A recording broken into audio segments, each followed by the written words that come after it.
Morning, it's Beatle J, and I hope you're having a Beatle day. Today I'd like to talk about Magical Mystery Tour.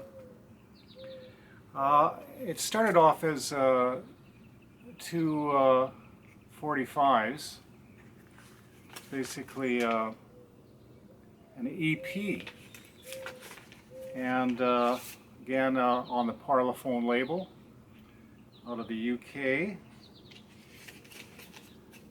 Now, I've just got the 45s. There is some paperwork that's had gone with this or covers, but it's since been lost. But I've been able to track down the covers and the booklets on the internet in digital files. So eventually I'll print that up to restore that copy of Magical Mystery Tour. What followed that for the North American market was a gatefold album, and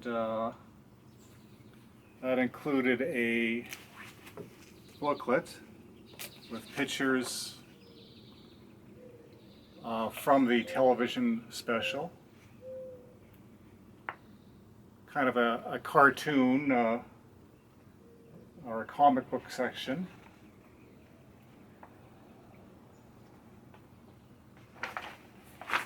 Now this particular copy is off a orange capital label pressing. It's from Canada.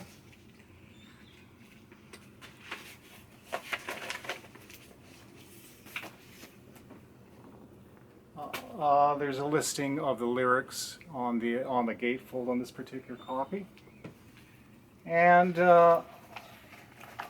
as with everything in my collection, I usually got multiple copies or variations.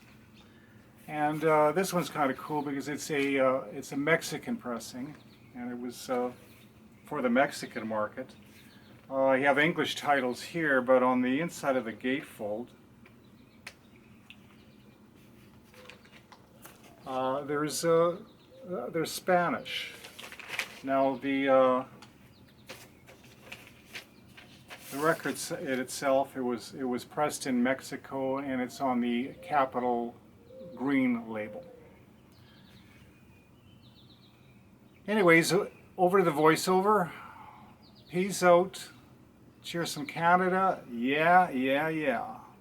The Beatles wrote and directed a television film called Magical Mystery Tour, which was broadcast Christmas 1967 on BBC. The soundtrack for the program would be released on two 7-inch discs, which would be packaged with a booklet and a gatefold sleeve. The booklet contained stills from the show along with a comic strip telling the story of the Magical Mystery Tour. A lyric sheet was also included in the booklet. The extended play was a huge hit with the public in the United Kingdom. The double EP format was not considered practical for the USA market, so instead Capitol Records created an album by placing 6 songs from the EP on side 1 of an album and drawing side 2 from the titles that had been released as singles in 1967. Among those was Strawberry Fields Forever, Penny Lane, and the anthem of the Beatles, which was broadcast worldwide, All You Need Is Love. Also included were Baby You're a Rich Man and Hello Goodbye, a track that was a tribute to the Beatles manager Brian Epstein, who passed on August 1967 at the age of 32. Epstein had been the Beatles manager since 1961. Many of the film sequences for the musical numbers were extremely comical. For example, in I Am the Walrus, the 4 Beatles are dressed up in animal costumes. The EP was issued in the UK on December 8th, 1967 on the Parlophone label, while a Capitol Records LP was released in the US on November 27th, 1967. George Martin, producer.